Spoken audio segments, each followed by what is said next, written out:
मला अतिशय आनंद आहे की राज्य निवडणूक आयोगाने महानगरपालिका निवडणुकीच्या तारखा घोषित केलेल्या आहेत। 15 जानेवारीला राज्यातल्या सगळ्या महानगरपालिकांच्या निवडणुका होणार आहेत। या निर्णयाचं आम्ही स्वागत करतो, कारण राज्यामध्ये स्थानिक स्वराज्य संस्था ही प्रशासकांच्या भरोशावर चालणं ही काही लोकशाहीला अभिप्रेत नव्हतं।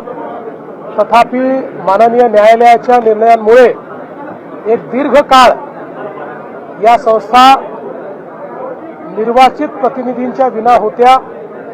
आता पुन्हा या निवडणुका होतात आणि आम्हाला विश्वास आहे की या निवडणुकांमध्ये आमच्या शासनाने केलेलं काम बघता पुन्हा कौल हा आमच्या बाजूने येईल। जनता आम्हाला शहर विकासाची पुन्हा संधी देईल हा मला विश्वास आहे। मुंबई असेल किंवा पुणे महानगरपालिका मोठी शहरं आहेत, बघा, आम्ही महायुती करण्याचा प्रयत्न करतो। जास्तीत जास्त ठिकाणी भाजप आणि शिवसेनेची युती होईल, काही ठिकाणी भाजप शिवसेना राष्ट्रवादी युती होईल, एखाद दोन ठिकाणी भाजपा राष्ट्रवादी युती देखील होताना आपल्याला पाहायला मिळेल। आता तुम्ही पुण्यामध्ये मला विचारालच म्हणून सांगतो, पुण्यामध्ये मात्र अजितदादांची आमची चर्चा झालेली आहे। आम्ही दोघेही इथले मोठे पक्ष आहोत। भाजपने 5 वर्ष चांगल्या पद्धतीनं पुण्याचा विकास केलेला आहे, त्यामुळे कदाचित पुण्यामध्ये राष्ट्रवादी काँग्रेस आणि भारतीय जनता पार्टी अमोरासमोर लढताना त्या ठिकाणी पाहायला मिळतील। पण असं असलं तरी ही मैत्रीपूर्ण लढत असेल, याच्यामध्ये कुठेही कटुता नसेल। सर, नागपूर महापालिका आणि इतर दुसरी महापालिका आरक्षणाचा जो मुद्दा आहे त्यावरून देखील निवडणूक आयोगाने भाष्य केले की सुप्रीम कोर्टाच्या आदेशानुसार आरक्षणाचा मुद्दा का करेक्ट आहे। नागपूर महानगरपालिका आणि चंद्रपूर महानगरपालिकेमध्ये आरक्षण हे 50% वर गेलेलं आहे। पण माननीय सर्वोच्च न्यायालयाने सांगितलं की यांच्या निवडणुका घ्या, फक्त जो निकाल आहे तो आमच्या अंतिम निर्णयाच्या अधीन राहील। आम्ही अंतिम निर्णयात जो काही निर्णय घेऊ तो या 2 महानगरपालिकांना लागू असेल। शिवसेना शक्यतोवर सगळीकडे आमच्या सोबत असेल।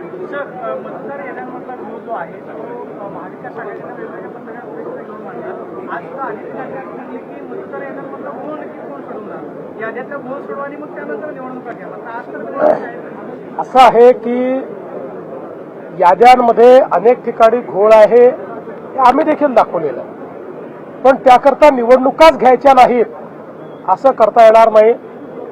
गेले 20-25 वर्ष जे निवडणुका लढवत आहेत त्यांना माहिती आहे, कमी अधिक प्रमाणात आपल्या याद्यांमध्ये घोळ असतोच। आता जेव्हा SIR सुरू झालाय त्यानंतर कदाचित याद्यांमधला घोळ कमी होईल।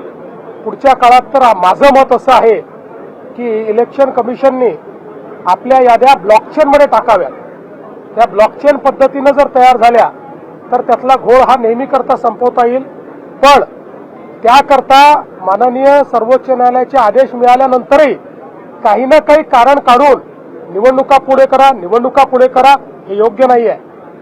या ठिकाणी स्थानिक स्वराज्य संस्थेमध्ये निवडून आलेले प्रतिनिधी असले पाहिजेत, त्यांच्यासाठी स्थानिक स्वराज्य संस्था असली पाहिजे आणि म्हणून आमची मागणी आहे की या निवडणुका वेळेवरच व्हाव्या। महापालिकेत ठाकरे देखील एकत्र येण्याची शक्यता आहे, दोन्ही ठाकरे एकत्र आले तर भाजपला धोका असेल इच्छुक आहेत असं म्हटलं जातं। 20 ते 25 नगरसेवक तुमच्याकडे येण्यासाठी इच्छुक आहेत, तर तुम्ही काही इंटरव्ह्यू करणार आहात काय? असं आहे की महाराष्ट्रामध्ये आमच्या पक्षात येण्याची लोकांमध्ये ओढ आहेच।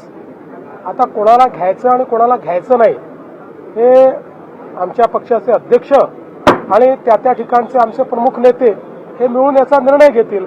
याचा काही सरसकट कुठलाही निर्णय नाही। सर, ठाकरे दोन्ही बंधू एकत्र येत आहेत, हा एक पक्का निर्णय आहे आमचा आणि त्या ठिकाणी शिंदे साहेबांचं ठरलंय की एकमेकाचे घ्यायचे नाही। ठाकरेंचे काय सर, दोन्ही ठाकरे एकत्र आल्यावर तुम्हालाही फटका बसेल, मुंबई महापालिका आहे। कुठलाही फटका नाही।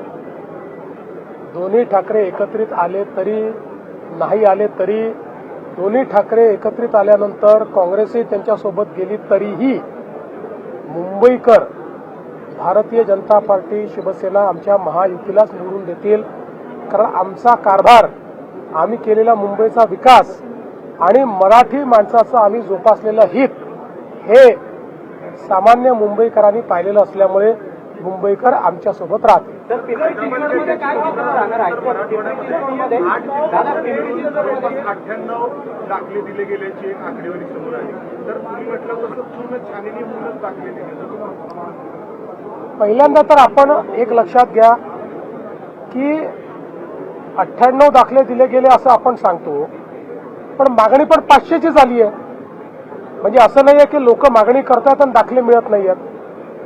जी मागणी आली त्या तुलनेमध्ये सगळी त्या ठिकाणची छाननी करून ते दाखले दिले जातात.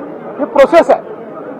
त्यामुळे प्रोसेसमध्ये जे बसतात कोणालाही दाखले डिनाय केले जात नाही. सर, पृथ्वीराज चव्हाणांचे वाक्य गेल्या 2 दिवसांपासून चर्चेमध्ये आहे. दिल्लीमध्ये काय घडणार आहे किंवा पंतप्रधान बदलले जाऊ शकतात.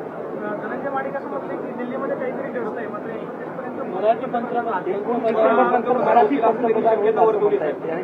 अमेरिकेत घडणाऱ्या घडामोडी दाखवलेल्या. आतापर्यंत वेगवेगळ्या नेत्यांना साक्षात्कार होत होते, स्वप्न पडत होती, भविष्यवाणी ते करत होते, हे आम्ही बघितलेलं आहे. पण पृथ्वीराज बाबांसारखा ज्येष्ठ नेता जे महाराष्ट्राचे मुख्यमंत्री राहिले, पीएमओचे मंत्री राहिले, त्यांनाही असे साक्षात्कार व्हायला लागले तर मात्र निश्चितपणे मला असं वाटतं की त्याच्यामध्ये काहीतरी थोडं काळबेर आहे. पृथ्वीराज बाबा एक अतिशय चांगले नेते आहेत, त्यामुळे त्यांचं आरोग्य उत्तम राहावं अशी आमची त्यांना शुभेच्छा आहे. त्यामुळे अशा प्रकारचा विचार करून त्यांनी स्वतःला फार त्रास करून घेऊ नये असा माझा त्यांना सल्ला है. सर, पीएमसी के चुनाव में पूरे देश की नजर रहती है. कैसी तैयारियां आपकी और आपके महागठबंधन के जो अलायंस पार्टनर्स हैं, किस तरह चुनाव में उतरेंगे? क्या देखिए, मुंबई में महागठबंधन नहीं, महायुति. महागठबंधन बिहार में चलता है, मुंबई में महायुति चलती है. तो महायुति मुंबई में चुनाव लड़ेगी और मुंबई की जनता मोदी जी ने किया हुआ काम, हमारी सरकार ने किया हुआ काम, इसको देखते हुए फिर एक बार मुंबई हमारे हाथ में महानगर पालिका के रूप में देगी, ऐसा मेरा विश्वास है. ठाण्यामध्ये पण युती होईल का स्वतंत्रपणे? युती होईल ना, आमचा प्रयत्न आहे. ठाण्यात, कल्याण डोंबिवलीत, सगळीकडे, पिंपरी चिंचवडमध्येही. अजित पवार आणि आम्ही पुणे आणि पिंपरी चिंचवडमध्ये एकत्रित लढू शकणार नाही. आम्हाला दोघांनाही एवढं राजकारण समजतं की आम्ही एकत्रित लढलो तर तिसऱ्याचा फायदा होईल.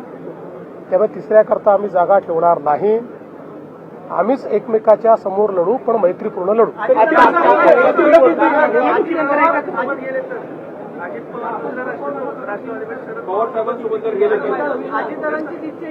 अरे बाबा, तुम्ही अजितदादांना विचारा, हा प्रश्न मला का विचारता? जो अपोजिशन की नारेबाजी की क्या बताएंगे? कि उनका फ्रस्ट्रेशन है.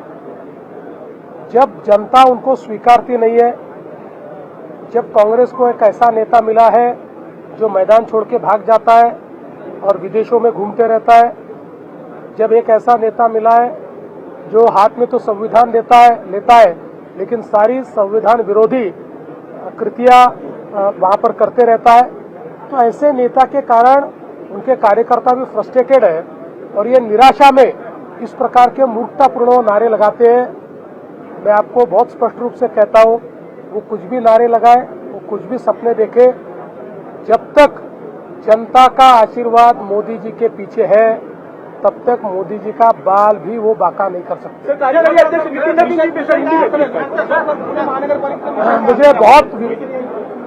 मुझे बहुत खुशी है कि श्री नितिन नवीन जैसे एक बहुत ही युवा ऐसे भारतीय जनता पार्टी के कार्यकर्ता को कार्याध्यक्ष के रूप में पार्टी ने नामित किया है. मैं नितिन नवीन जी को बहुत सालों से जानता हूं. विद्यार्थी परिषद में उन्होंने काम किया, भारतीय जनता युवा मोर्चा में उन्होंने काम किया. जिस समय भारतीय जनता युवा मोर्चा में वो महामंत्री हुआ करते थे अखिल भारतीय, उस समय महाराष्ट्र का प्रभार भी उनके पास था. उस समय महाराष्ट्र में उनका आना जाना भी काफी था. और चूंकि मैं बिहार का भी प्रभारी रहा हूं, तो वहां पर भी उनका कार्य मैंने बहुत करीब से देखा है। उन्होंने कार्यकर्ता के रूप में, नेता के रूप में, मंत्री के रूप में जिस स्वरूप में उनको काम दिया गया, अपना काम बखूबी निभाया है।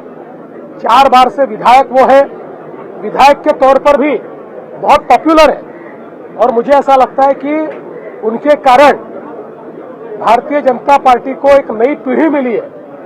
मैं हमारे नेताओं का आभार व्यक्त करना चाहता हूं। ये भारतीय जनता पार्टी है जहां पर लोग अगली पीढ़ी का विचार करते हैं। आज मेरे जैसा व्यक्ति इस पद तक पहुंचा क्योंकि किसी एक समय पर विचार करके नई पीढ़ी को लाया गया था। उस समय नई पीढ़ी का एक रिप्रेजेंटेशन मैं करता था।